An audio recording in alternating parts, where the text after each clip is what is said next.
మార్నింగే ఒక chicken piece లేపేశాను. తర్వాత హాఫ్ అన్ అవర్ తర్వాత మళ్ళీ నార్మల్ రైస్. తర్వాత కడుపు ఖాళీగా ఉంటే 2 కూల్ డ్రింక్స్ లేపేశాను.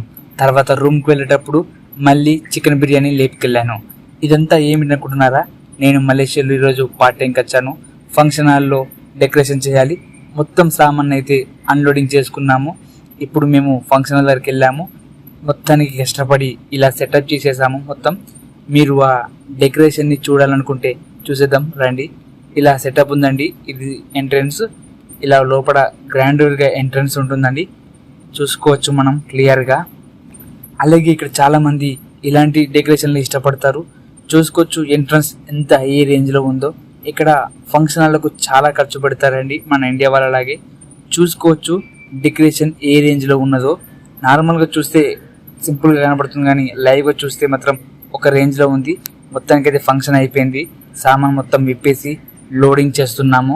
లోడింగ్ కూడా అయిపోవడానికి వచ్చేసిందండి. ఇప్పుడు మన నెక్స్ట్ పని అన్లోడింగ్ చేయాలి. ఇక్కడ మొత్తం అన్లోడింగ్ చేశాను.